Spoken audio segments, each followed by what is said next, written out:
Assalamualaikum warahmatullahi wabarakatuh.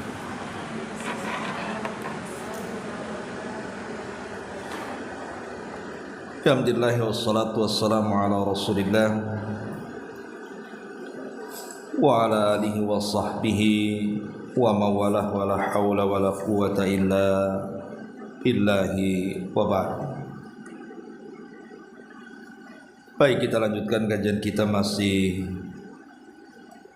membahas 175 jalan menuju surga, dan kita masuk di poin ke-27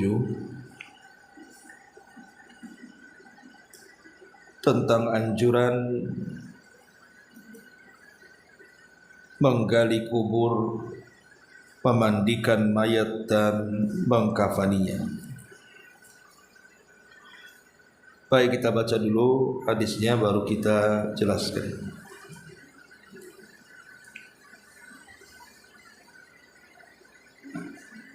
Nabi sallallahu alaihi wasallam bersabda di sini dari hadis yang dikeluarkan Imam Hakim dan disahihkan oleh Syekh Albani dalam kitab Sahih At-Targhib dan juga Tarhib.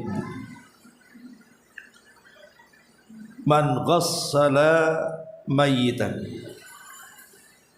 fakatama alaihi ghafarallahu lahu arba'ina marratan wa man kafana mayyitan kasahullahu min sundusin wa istabrakin fil jannati wa man hafara limayyitin qabran fa'ajnahu fihi ajrallahu lahu minal ajri ka ajri maskanin askanahu ila yaumil qiyamah. Kata Nabi, barang siapa yang memandikan mayat kemudian menyembunyikan aibnya, niscaya Allah akan memberikan ampunan baginya sebanyak 40 kali ampunan. Barang siapa yang mengkafani mayat, niscaya di sorga Allah akan memakaikan pakaian yang terbuat dari sutra tipis dan sutra tebal. Dan barang siapa yang menggali kuburan untuk mayit dan dia pun menguburkannya, niscaya Allah akan mengalirkan pahala baginya sampai hari kiamat seperti pahala tempat tinggal yang ia berikan. Kata pengarang di sini, betapa bahagia orang-orang yang memandikan mayat, mengkafani dan menggalikan kubur untuknya, atau ikut serta di dalam penguburannya walaupun hanya dengan harta. Jika saja pahala orang yang menggali satu kuburan begitu besar, bagaimana halnya pahala orang-orang yang mewakafkan tanah kuburan yang digunakan untuk mengubur para hamba Allah. Sungguh tidak ada yang dapat menghitung pahalanya kecuali Allah. Bagaimana pula halnya pahala orang yang mewakafkan alat pemandian mayat atau berinfak dengan jumlah uang untuk pembelian kafan yang digunakan untuk menutupi banyak mayat. Oleh karena itu, ambillah pelajaran dan manfaat, ataupun manfaatkanlah kesempatan-kesempatan itu, karena sesungguhnya kalian memiliki banyak saudara seiman dan seagama, baik di belahan timur bumi atau di belahan barat, yang mati dan dia tidak memiliki harta untuk membeli kafan yang layak untuk diri-diri mereka. Baik, ma'asyiral muslimat yang dimuliakan Allah Subhanahu wa taala, hadis ini menjelaskan 3 amalan yang sangat istimewa khususnya ketika bicara tentang adab-adab menghadapi orang yang telah meninggal dunia.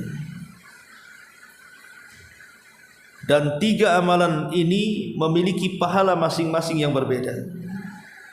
Pertama, memandikan, yang kedua mengkafankan, dan yang ketiga menguburkan. Ma'asyiral muslimat yang dimuliakan Allah Subhanahu wa taala, kita tahu bahwa setiap manusia itu sudah ditentukan ajalnya. Mau ataupun tidak mau pasti akan sampai kepada waktu ajalnya. Lah ada adab orang-orang yang masih hidup terhadap orang-orang yang sudah meninggal, yang diajarkan Nabi SAW, yang disebutkan dalam hadis ini. Pertama di sini Nabi mengatakan, man ghassala mayyitan fakatama alaihi ghafarallahu lahu arba'ina marratan. Sesiapa yang memandikan mayat kemudian menyembunyikan aibnya. Dari sini kita tahu bahwa orang yang memandikan mayat itu sudah seharusnya menyembunyikan aib orang yang dimandikan. Karena yang namanya manusia mestilah terkadang didapati aib ataupun cacat tertentu yang kalau diceritakan tidak baik. Umpamanya si mayat ini mungkin memiliki bau yang tidak sedap, bau busuk yang boleh jadi mungkin kita tidak tahan untuk menciumnya. Sementara ibu ini sudah terbiasa memandikan mayat. Tidak boleh kemudian ibu katakan, selama saya memandikan mayat baru kali ini saya memandikan mayat yang memiliki bau yang tidak sedap, kemudian diceritakan kepada orang. Karena begini Bu, terkadang al-jaza min jinsil amal, balasan itu disesuaikan dengan amalan. Yang mati itu bukan orang yang kita mandikan saja, terkadang kita yang memandikan juga akan mati juga. Bagaimana kalau seandainya kita yang memandikan mayat yang juga telah dicatat akan mati juga, saat kematiannya Allah berikan bau yang sama kepada orang yang pernah kita mandikan dan kita ceritakan aibnya kepada orang. Tentu kalau seandainya dia hidup kan tidak suka dia kalau seandainya aibnya itu terbongkar.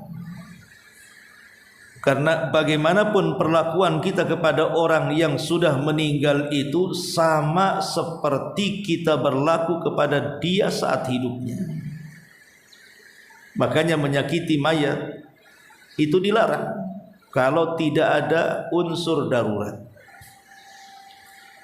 Seperti kalau unsur darurat itu seperti visum karena pembunuhan dan lain. Tapi kalau hanya dijadikan praktek, seseorang kemudian mengiris-ngiris ataupun membongkar-bongkar tubuh mayat, itu dilarang dalam Islam. Karena mematahkan tangan ataupun kaki atau tulang si mayat saat kematiannya itu sama dengan mematahkan saat kehidupannya. Jadi tetap kita harus memuliakan si mayat. Lah di sini ada kalimat fakatama alaihi. Jadi tugas orang yang memandikan itu bukan hanya memandikan si mayat saja, tapi berusaha menutupi aibnya. Sering saya katakan Bu, ada 5 perkara yang tidak boleh diceritakan kepada orang lain walaupun orang terdekat dari kita. Secara singkat, yang pertama, aib diri sendiri. Tidak boleh ibu menceritakan aib diri sendiri kepada orang walaupun kepada suami. Seperti mungkin ibu punya masa lalu yang tidak baik. Cukuplah masa lalu itu ibu pegang sendiri. Cukuplah masa lalu itu yang tahu ibu dengan Allah saja. Jangan ada yang tahu selain ibu. Karena Rasul mengatakan kullu ummati mu'afan illal mujahirin. Setiap umatku akan dimaafkan dosa-dosanya kecuali orang-orang mujahir. Kemudian sahabat bertanya, siapa mujahirin itu wahai Rasul? Maka Nabi mengatakan, wa inna minal mujahirati an ya'mala ar-rajulu bil-laili amalan thumma yusbih wa qad satarahu Allah. Termasuk amalan mujahirin itu, seorang laki-laki atau seseorang atau siapapun, dia melakukan sebuah perbuatan maksiat di malam hari, kemudian Allah tutupi. Tidak ada yang tahu maksiatnya kecuali dia dengan Allah saja. Nah, setelah Allah Subhanahu wa taala tutupi maksiatnya, fayaqul, dia malah mengatakan, ya fulan amiltul barihata kada wa kada. Wahai fulan, aku sudah berlaku maksiat semalam, maksiat ini dan itu. Padahal Allah sudah tutupi itu maksiatnya, malah diceritakan kepada orang. Inilah yang disebut dengan mujahirin yang tidak akan dimaafkan Allah. Makanya tidak boleh menceritakan aib diri sendiri. Yang kedua, tidak boleh menceritakan aib orang. Kalau seandainya kita melihat ada aib saudara kita, maka kita tidak boleh menceritakan kepada orang. Ibu malam-malam umpamanya jalan-jalan ke Jodoh, ke Nagoya atau kemana, nampak kawan ibu yang satu pengajian umpamanya kok berdiri di depan diskotik. Ya memang kita tidak boleh langsung berhusnudzon kan, berburuk sangka. Tapi terkadang kita ini latah gitu, malah kemudian besoknya diceritakan kepada kawan-kawan yang lainnya, bos semalam saya melihat Umi Anu atau Ukhti Anu berada di depan diskotik. Ngapain dia? Padahal harusnya kan ditutupi aibnya. Dan kita berikan uzur. Oh, boleh jadi dia menunggu si Anu sedang ada keperluan ini dan itu, harusnya memberikan banyak uzur, bukan malah menceritakan aibnya kepada orang. Kemudian yang ketiga, urusan ranjang. Tidak boleh suami menceritakan urusan ranjangnya dengan istri atau sebaliknya. Karena Rasul yang mengatakan, inna syarran nasi indallahi manzilatan yaumal qiyamah. Sesungguhnya seburuk-buruk manusia di sisi Allah tempat duduknya pada hari kiamat itu, li rajulin yufdi ila imraatihi wa tufdi ilaihi thumma yanshuru syirraha, akhrajahu Muslim. Seseorang menceritakan urusan ranjang pasangannya, baik suami menceritakan urusan ranjang istrinya atau sebaliknya. Ataupun yang keempat, menceritakan amanah dengar. Ada orang bercerita kepada ibu, kemudian di akhir ceritanya dia mengatakan, tolong jangan ceritakan kepada orang. Kalau sudah dia menitip pesan seperti itu, jangan diceritakan. Jangan pula diceritakan, Bu. Karena dia minta jangan diceritakan. Terkadang kita latah, kemudian kita menceritakan kepada orang dengan bahasa yang sama. Tolong ya, amanah dia jangan ceritakan. Kamu, cukup kamu saja yang dengar. Akhirnya orang ini juga ngomong ke orang lain seperti itu juga kan. Satu kampung tahu akhirnya. Dengan bahasa jangan ceritakan. Dan yang terakhir, inilah yang kita bahas. Kita tidak boleh menceritakan aib saudara kita yang sudah meninggal. Boleh jadi mungkin aib itu berupa cacat dalam badan, mungkin habis diamputasi, mungkin tangannya putus ataupun kakinya putus. Ibu pula yang menjadi fardu kifayah. Jangan diceritakan. Ya. Karena bagaimanapun menceritakan saudaranya yang sudah meninggal dunia itu adalah sebuah aib. Kita harus menutup aib orang. Man satara musliman satarahullahu yaumal qiyamah. Jangan masalah ini saja, masalah yang lain contohnya. Dahulu ada seorang ulama namanya Asam Hatim Al-Asam. Hatim Al-Asam. Al-Asam itu artinya budak. Orang tuli itu dalam bahasa Arab disebut asam artinya. Tapi Hatim ini bukan ulama budak, bukan. Pura-pura budak. Pura-pura tidak mendengar. Maka disebut Hatim Al-Asam. Satu hari ada seorang wanita datang meminta fatwa. Karena mungkin ada masalah. Dia datang kepada Hatim Al-Asam. Entah kenapa ketika wanita ini menceritakan masalahnya, dia tidak tahan perutnya, akhirnya kentut dengan suara yang keras di hadapan ulama besar, ulama bukan kaleng-kaleng Hatim Al-Asam. Coba gimana rasanya? Tentu malulah kan begitu. Contoh, ibu datang ke saya kemudian menceritakan kisah ibu, ingin minta solusi. Di tengah-tengah menceritakan, ibu pula kentut dengan suara ledakan keras kan itu. Ya tentu ibu malulah kan itu. Tetapi saat wanita ini menceritakan, di tengah-tengah cerita dia kemudian kentut dengan suara yang keras, Hatim Al-Asam ini pura-pura enggak dengar. Jadi saat wanita ini merasa malu dengan pucat mukanya, Hatim Al-Asam hanya mengatakan, irfa'i sautiki, tolong keraskan suaramu, aku enggak dengar katanya. Maka dalam hati wanita ini berarti dia kurang pendengarannya. Boleh jadi dia tidak mendengar suara kentutku kan bahasanya begitu. Dari situ kemudian yang tadinya pucat menjadi merah kembali mukanya. Padahal sebenarnya dia pura-pura nggak dengar. Sebab kalau seandainya dia tahu bahwa Hatim ini mendengar, tentu akan malu. Begitulah seorang Hatim Al-Asam menyembunyikan aib supaya dia tidak malu, gitu maksudnya. Ini enggak, kadang-kadang memang sengaja ibu ledak-ledakan itu kentut itu. Ya. Dan tidak punya malu kadang-kadang. Kadang-kadang kentut depan suami atau depan orang tua atau depan kawan-kawan, sudah hilang rasa malunya kadang-kadang. Tapi di sini lihat bagaimana Hatim Al-Asam mengajarkan kepada kita untuk pandai menyembunyikan aib orang.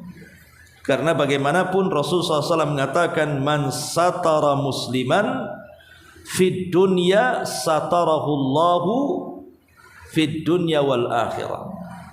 Siapa yang menutup aibnya seorang muslim di dunia, maka Allah akan tutup aibnya di dunia dan di akhirat.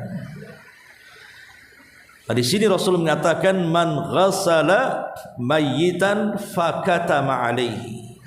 Siapa yang memandikan mayat dan menyembunyikan aibnya, apa pahalanya? Ghafarallahu lahu arba'ina marratan. Sebagai balasannya, Allah akan mengampuni dosanya sebanyak 40 kali. Subhanallah. Kalau Allah Subhanahu wa ta'ala yang mengampuni dosanya, maka cukuplah Allah yang mengampuni kesalahan-kesalahan kita. Satu kali saja sudah cukup. Ini 40 kali menunjukkan bahwa istimewanya orang yang memandikan mayat dan menyembunyikan aib si mayat tersebut. Makanya kan kita lihat, kalau kita sedikit bicara adab memandikan itu, kan tidak semua orang boleh memandikan mayat itu.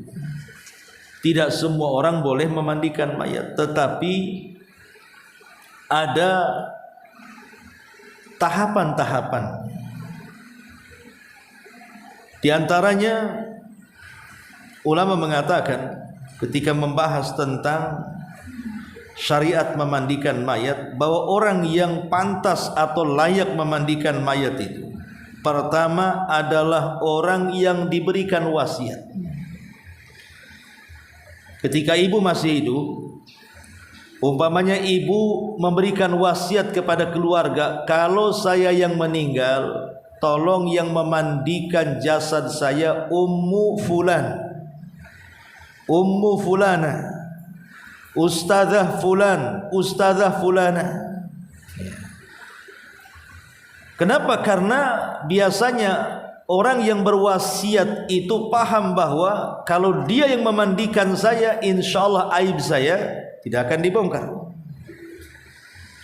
Maka siapapun yang diberikan wasiat untuk memandikan mayat, maka dia harus menjalankan wasiat itu. Ini yang pertama. Kalau memang dia tidak berwasiat, maka orang yang terdekat tentunya, suami memandikan istri atau sebaliknya. Karena tidak mungkin istri menceritakan aib suaminya atau suami menceritakan aib istrinya. Jadi yang memandikan orang terdekat, ataupun mungkin ayah kepada anaknya, atau mungkin kepada kakek kepada cucunya, atau anak kepada ayahnya, baru kemudian kerabat-kerabatnya. Jadi yang memandikan mayat itu memang tidak boleh jauh-jauh, harus orang-orang yang mereka bisa menjaga amanah. Tidak sembarang orang masuk ke dalam pemandian mayat kalau tidak diizinkan, supaya kalau seandainya Allah takdirkan adalah cacat pada si mayat ini, tidak mudah diceritakan aibnya kepada orang. Ini amalan yang pertama yang sangat agung, memandikan mayat dan menyembunyikan aibnya. Yang kedua, kata Nabi SAW, wa man kafana mayyitan kasahullahu min sundusin wa istabrak fil jannah. Barang siapa yang mengkafani mayat, kasahullahu min sundusin wa istabrak, maka balasannya niscaya Allah Subhanahu wa taala akan memakaikan kepadanya pakaian yang terbuat dari sundus, sutra tipis, wa istabrak, dan sutra yang sangat tebal. Dan kita tahu bahwa kain sutra itu adalah pakaian penduduk surga. Pakaian penduduk surga itu adalah sutra, baik sundus atau istabrak. Dan ini keagungan yang luar biasa, Bu. Kalau ibu seandainya diberikan rizki, belilah kemudian kain kafan banyak-banyak, taruh di rumah. Kalau seandainya ada tetangga yang meninggal, ibu keluarkan kain kafannya, sedekahkan kepada tetangga kita yang meninggal itu. Dan tentu kain kafan itu harusnya adalah kain kafan yang layak, yang tebal, yang lebar, supaya enak membungkusnya. Karena syariat, kenapa kemudian disyariatkan si mayat itu harus dikafani dalam Islam? Di antara manfaat terbesarnya adalah sama tadi, menutup aib si mayat, supaya cacat-cacat yang ada pada si mayat itu saat dikuburkan itu tidak ditampakkan kepada orang. Kan tidak tahu kalau sudah dibungkus kain kafan, kan nggak tahu dia punya luka, dia bau, karena memang sudah kain kafannya dibaluri dengan minyak wangi, kan nggak keluar baunya, yang bau adalah wanginya. Jadi tujuan kenapa si mayat itu dikafani dalam Islam itu, tujuan terbesarnya adalah tadi, supaya menutup aib yang ada dalam jasadnya. Makanya orang itu dibungkus oleh kain kafan. Coba bayangkan kalau seandainya orang itu dimandikan tanpa dikafan, telanjang bulat-bulat gitu saja, kemudian dibawa ke kuburan dan dikuburkan. Kalau seandainya ada cacat atau aib pada si mayat itu, kan tentu akan dibicarakan orang itu nantinya. Makanya dengan dibungkusnya kain kafan itulah akhirnya aib atau cacat si mayat itu tertutupi sehingga tidak ada orang yang tahu kecuali orang yang memandikannya saja, atau mungkin keluarga yang terdekatnya. Nah, disunahkan di situ kafan itu yang lebar, kemudian yang tebal, supaya betul-betul membungkus dan menutupi, itu tujuannya. Lah di sini Nabi SAW mengatakan kalau ibu menyediakan kain kafan untuk disedekahkan kepada saudara yang meninggal dunia, maka sebagai balasannya akan diganti dengan kain sutra kelak di sorga. Dan tentu sutra di sorga dengan sutra di dunia kan akan berbeda, walaupun sama-sama namanya. Kata Abdullah ibn Abbas radhiyallahu anhuma, kesamaan sorga dan dunia itu hanya ada di nama, bukan di hakikat. Sama-sama namanya sutra, tapi hakikat sutra dunia dengan sutra yang ada di sorga itu berbeda. Syukur-syukur kalau ibu yang mengkafani. Ibu sudah yang memandikan saudari ibu, kemudian ibu pula yang mengkafaninya, maka tentu lebih besar lagi pahalanya. Ini yang kedua. Kemudian yang ketiga, di sini Nabi SAW mengatakan, wa man hafara limayyitin qabra, wa man hafara limayyitin qabra, barang siapa yang menggalikan kuburan untuk si mayat. Tidak mesti langsung terjun dengan membawa cangkul, tidak. Boleh jadi ibu yang memesankan lubangnya.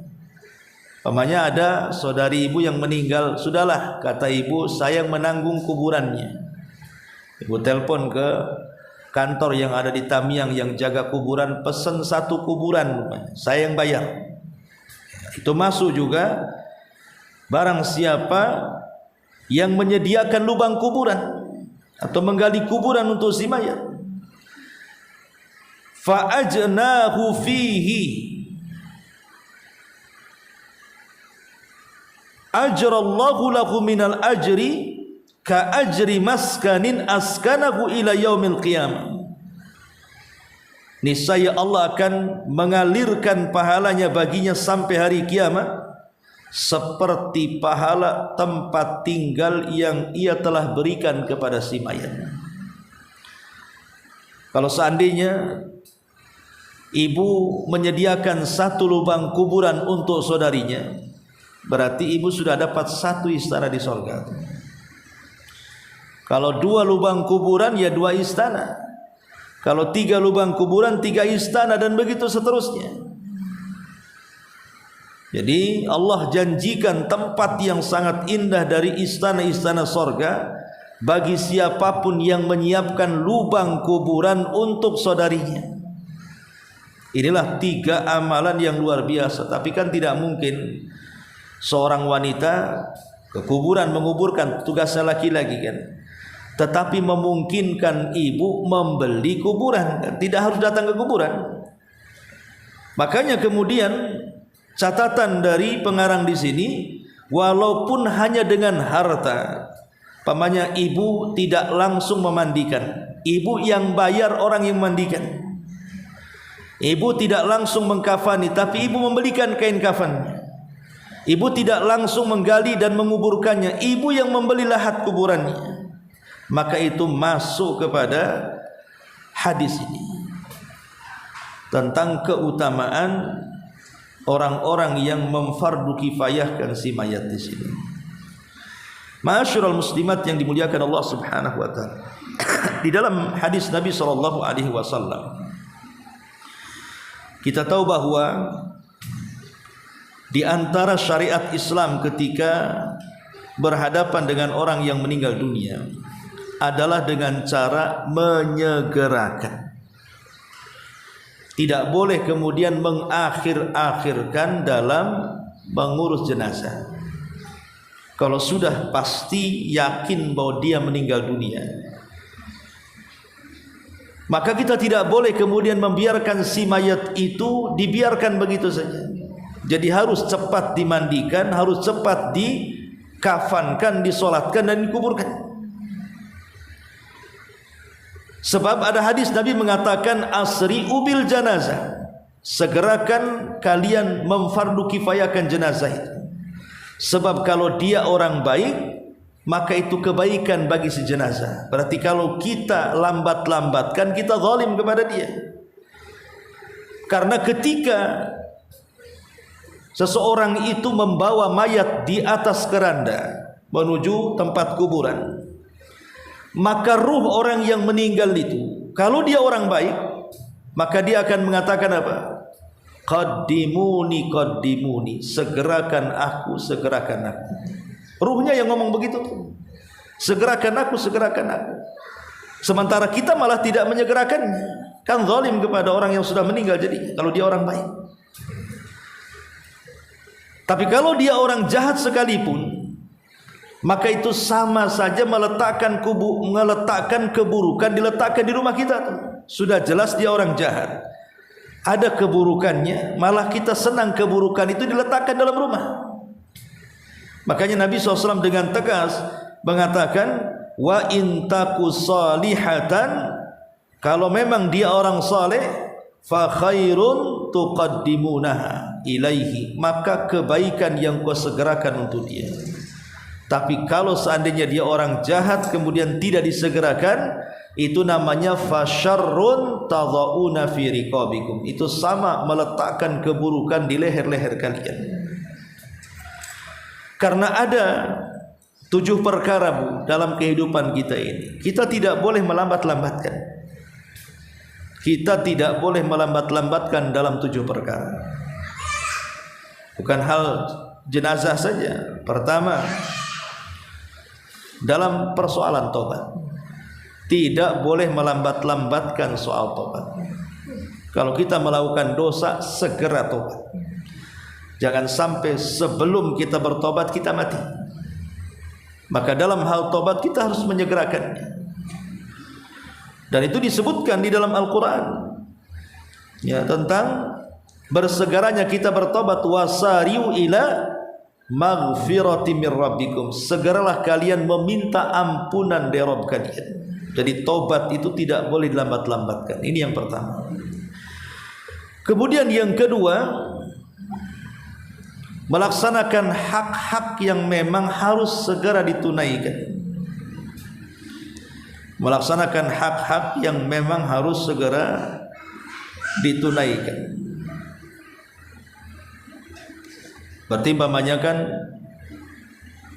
ibu dengan suami itu kan ada hak-hak yang memang harus tunaikan. Ada perkara-perkara yang memang tidak harus segera, tapi ada perkara-perkara yang harus segerakan dalam hak-hak bermuamalah, baik suami kepada istri atau istri kepada suami. Kemudian yang ketiga, menunaikan hutang. Kalau ibu punya hutang kemudian sudah sampai kepada tahap pembayaran, jangan ditunda-tunda, segerakan. Dan orang yang punya niat untuk melunasi hutang pasti Allah lunasi. Kemudian yang keempat, pergi haji, berangkat haji. Kalau ibu sudah punya uang, sudah punya rizki, kemudian datang kewajiban haji kepada ibu, datang bulan Dzulhijjah, maka segera berangkat. Karena Rasul mengatakan, man aradal hajj falyata'ajjal, barang siapa yang sudah terpanggil ingin haji, segera berangkat. Kenapa? Kata Nabi SAW, fa inna ahadakum la yadri ma yu'radu lahu, karena salah seorang di antara kalian tidak tahu rintangan dan halangan apa yang akan terjadi kalau tidak berangkat. Boleh jadi hartanya ludes, diambil maling. Boleh jadi rumahnya kebakaran, boleh jadi sakit parah, akhirnya uangnya habis di situ, akhirnya tidak berangkat-berangkat. Maka orang yang punya ada keinginan haji jangan ditunda-tunda, berangkat. Kemudian yang kelima, menyegerakan berbuka. Kalau sudah datang maghrib saja orang yang puasa, jangan nunggu di waktu malam berbuka, segerakan berbuka, karena Rasul mengatakan la yazalun nas bi khairin ma'ajjalul fitr. Manusia akan senantiasa di atas kebaikan selama mereka menyegerakan berbuka. Kemudian yang keenam, menikahkan anak gadis yang sudah ada keinginan untuk menikah. Ibu punya anak gadis, nampaklah dia sudah ingin menikah. Tiba-tiba ada seorang laki-laki datang kepada ibu meminta anak gadis ibu, dan ibu lihat laki-laki itu baik agama dan akhlak, segerakan nikahkan. Kalau tidak, rusak anak ibu. Makanya Nabi SAW mengatakan, idza ja'akum man tardawna dinahu wa khuluquhu. Kalau datang seorang laki-laki melamar anak gadis kita, kita pandang baik akhlaknya, kita pandang baik agamanya. Kata Rasul, fazawwijuhu, nikahkan segera. Kalau tidak, maka akan terjadi kerusakan. Sebab anak gadis zaman sekarang kalau tidak dinikahkan oleh orang tuanya, takut nikah lari, Bu. Kalau sudah lari susah ngejarnya. Ya. Ini yang keenam dan yang terakhir, menyegerakan jenazah. Nggak boleh ditunda-tunda. Dengan berbagai alasan, karena di masyarakat ini umumnya kadang-kadang kasihan satu hari satu malam gitu kan, dibiarkan. Alasannya, oh saudaranya belum datang, anaknya belum datang, pamannya belum datang, dan begitu seterusnya. Masih di bandara, masih beli tiket, masih di jalan, macam-macam ya. Padahal sebenarnya kedatangan mereka pun tidak ada manfaatnya juga, karena yang dihajatkan mayat itu bukan kedatangan mereka. Yang dihajatkan mayat itu adalah doa, sedekah, ya, pahala yang ditransfer kepada mereka.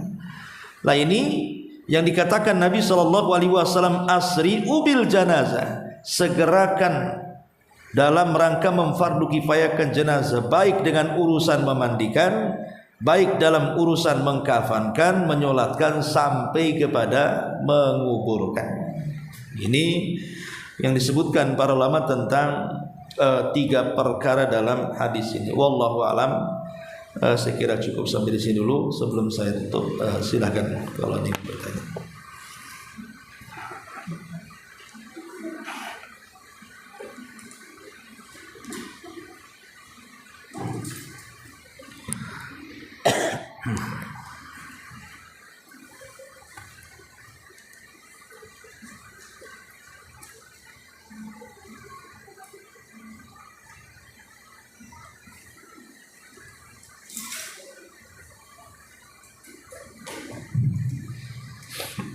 Assalamualaikum Ustaz. Waalaikumsalam.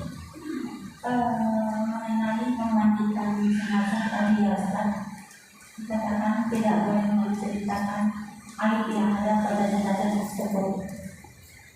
Yang Anda tanyakan Ustaz, apakah ini termasuk aib Ustaz ketika yang jenazah yang kita mandikan itu kecelakaan ya Ustaz? Contoh seperti kakinya yang putus, dan itu permasalahannya bukan hanya kita yang tahu, tapi rata-rata orang tahu karena juga ada sampai di media sosial. Jadi ketika ada yang menanyakan kepada kita, siapa yang mau memandikan jenazah tersebut? Misalnya ada yang menjawab, saya yang memandikan. Itu yang patah kakinya ya? Oh, langsung kita bilang, oh iya itu kakinya patah dan kamu masukkan begini. Apakah kalau sewaktu kita membiarkan kakinya yang putus itu termasuk kita menceritakan aibnya Ustaz? Ya, alhamdulillah, salatu wassalamu ala Rasulullah, amma ba'd. Wallahu alam, tapi yang jelas bahwa kalau seandainya kasusnya seperti yang diceritakan, memang orang sudah tahu dia kecelakaan, putus tangannya, putus kakinya, terpisah kepalanya dan begitu seterusnya. Kemudian kita ditugaskan untuk memandikan. Setelah mandikan kemudian ditanya, itu gimana? Apakah si mayat itu betul putus kakinya? Ada pertanyaan seperti itu. Ya ibu katakan saja, tidak ada masalah. Kan ibu menceritakan sebuah jawaban dari sebuah pertanyaan. Ibu tidak menceritakannya tapi ibu menjawab orang yang bertanya. Kalau menjawab orang yang bertanya, maka lihat-lihat dulu siapa orang yang bertanya itu. Ini kalau yang bertanya mungkin orangnya dianggap amanah oleh ibu, ya kalau ibu iyakan insya Allah mungkin orang paham kan itu. Tapi ada orang-orang yang bertanya itu memang mencari-cari aib. Kalau itu terkenal orang itu mencari-cari aib, ya tidak perlu dibahas, tidak perlu dijawab pula keinginannya. Karena dikhawatirkan kemudian akan diceritakan kepada orang. Dan tidak perlu diceritakan bagaimana ibu mandikannya. Cukup ibu katakan saya sudah mandikan, selesai. Tidak perlu detailkan. Oh saya sudah kasih ini, sudah kasih itu, tidak perlu. Ya cukup ibu tahu yang tahu ibu yang mandikan saja. Tidak perlu dirinci kalau menceritakan. Alhamdulillah sudah saya mandikan, kan begitu saja. Ya memang dia putus tangannya, tapi alhamdulillah sudah saya mandikan. Tidak perlu ceritakan, aduh itu darahnya, ini itu baunya begini dan begitu. Itu sama dengan menceritakan aib si mayat namanya. Wallahu alam, saya kira kalau hanya menjawab iya gitu saja ya tidak termasuk lah. Wallahu a'lam. Saya bertanya ya Ustaz, ketika kita memandikan jenazah, terus kita juga menyampaikan kepada teman-teman kita pas waktu itu bagaimana cara memandikan jenazah, tentu ada pertanyaan bagaimana kalau jenazah yang normal biasa. Terus yang seperti tadi ada yang putus kakinya, terus jenazah seperti yang pernah memandikan bermacam-macam bentuknya Ustaz ya. Ada yang sampai kepalanya terbelah, ada yang jadi hal-hal yang Anda dapatkan di dalam praktek memandikan jenazah untuk membahas kepada yang ingin belajar memandikan jenazah. Itu anak angkat cerita, namun tidak anak ceritakan siapa orangnya, tapi caranya begini, cara orangnya ketika kakinya begini, cara wudhunya begini, kalau kepala terbelah, tapi tidak menceritakan baunya apanya. Itu termasuk menceritakan baik Ustaz? Ya enggak, insya Allah, karena itu kan memberikan pelajaran. Ya sama juga saya, macam-macam orang yang saya mandikan. Kalau saya lagi mengajarkan praktik fardu kifayah, ya kita jelaskan, saya punya pengalaman. Ada jenazah yang saya mandikan itu patah tangannya. Maka nanti ketika Anda memandikan jenazah yang patah tangannya nanti seperti ini. Enggak, itu bukan menceritakan aib karena kan enggak disebut namanya. Iya, kalau tidak disebut namanya tidak menceritakan aib. Dan itu diceritakan karena untuk pembelajaran, tidak ada masalah. Tapi kalau sudah disebut namanya, itu saya punya pengalaman waktu meninggalnya Ummu Anu. Nah, itu kan sudah disebut Ummu Anunya tuh. Nah, itu tidak boleh. Nah, tapi kalau dia mengatakan secara global saja, ya saya punya pengalaman waktu memandikan jenazah. Adalah yang patah, adalah yang diamputasi. Nggak ada masalah kalau gitu, kan nggak disebut namanya. Nggak boleh itu kan disebut namanya. Ya itu saja sebenarnya. Wallahu a'lam. Ada yang mau bertanya?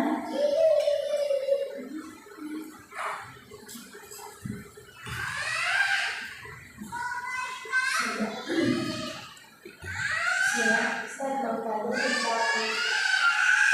yang paling bisa disegerakan haji atau umroh, apakah bila dia sudah yang baik yang pertama sudah dimakan, apakah yang kedua bila dia sudah memiliki harta juga harus segera juga? Tidak, yang pertama maksudnya haji wajib. Kalau haji kedua itu sudah sunnah hukumnya. Terkadang haji yang kedua, yang ketiga pun lihat maslahatnya. Kalau ada perkara yang lain yang lebih dihajatkan, tidak perlu haji lagi.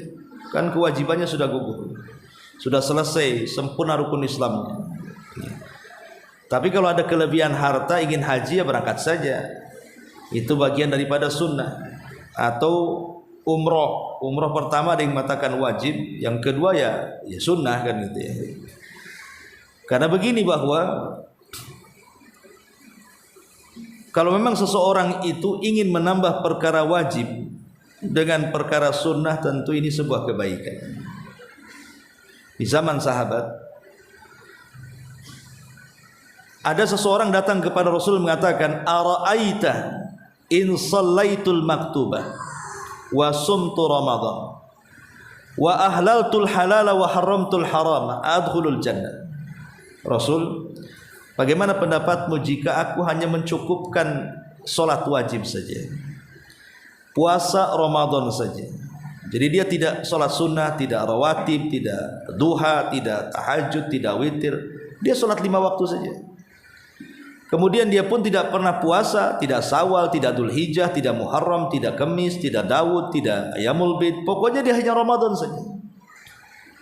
Kemudian dia mengatakan, dan aku halalkan yang Allah halalkan dan aku haramkan yang Allah haramkan, apakah aku masuk surga? Kata Rasul, ya. Dalam riwayat yang lain, ya, kalau dia jujur niatnya. Kalau memang dia betul-betul jujurnya, maksudnya betul-betul menjaga yang wajib. Tapi pertanyaannya, siapa yang tahan menjaga yang wajib? Mesti ada kelalaian. Ibu bertahan sholat tepat waktu, tidak bisa. Pasti 1 hari tidak akan tepat waktu. Ibu bertahan puasa Ramadan, pasti 1 hari juga ada lalainya. Mungkin saat puasa ibu ghibah, ibu dusta, sehingga disitulah dihajatkan kepada yang sunnah. Walaupun sebenarnya kalau kita menjaga yang wajib itu sudah cukup syarat kita masuk surga, tetapi bukan berarti melalaikan yang sunnah, karena perkara sunnah itu terkadang menyempurnakan perkara wajib. Makanya kata Imam Al-Qurtubi rahimahullahu ta'ala, siapa yang meninggalkan sunnah secara keseluruhan, maka dia telah meninggalkan keuntungan yang sangat besar dan pahala yang melimpah. Dan siapa yang meninggalkan sunnah karena meremehkan, maka itu sebuah kefasikan. Jadi tetap saja sunnah itu perlu. Walaupun sudah haji, nggak apa-apa haji lagi. Sudah umroh, nggak apa-apa umroh lagi. Sama dengan orang sudah puasa Ramadan, ditambah dengan Syawalnya, ditambah dengan Dzulhijjahnya, ditambah dengan Muharramnya, ditambah dengan Senin Kamisnya, Daudnya, Ayyamul Bidnya, tidak ada masalah, bagus kan itu. Sudah sholat wajibnya, ibu tambah dengan rawatibnya, dengan nafilahnya, dengan duhanya, dengan witirnya, dengan tahajudnya, itu bagus lagi. Karena bagaimanapun kita mencukupkan yang wajib saja terkadang ada kekurangan, maka kekurangan itulah disempurnakan dengan yang sunnah. Tetapi kewajiban menyegerakan tentu yang wajib. Yang wajib itu disegerakan. Adapun yang sunnah itu sebagai penyempurna. Haji pertama wajib disegerakan kalau sudah mampu. Kalau sudah haji kedua itu jadi sunnah hukumnya. Ya, bisa haji nanti-nanti gitu, tidak harus, karena kan ibu sudah gugur kewajiban rukun Islam. Wallahu a'lam. Baik, saya kira cukup sampai di sini. Subhanakallahumma wa bihamdika, asyhadu an la ilaha illa anta, astaghfiruka wa atubu ilaik. Allahu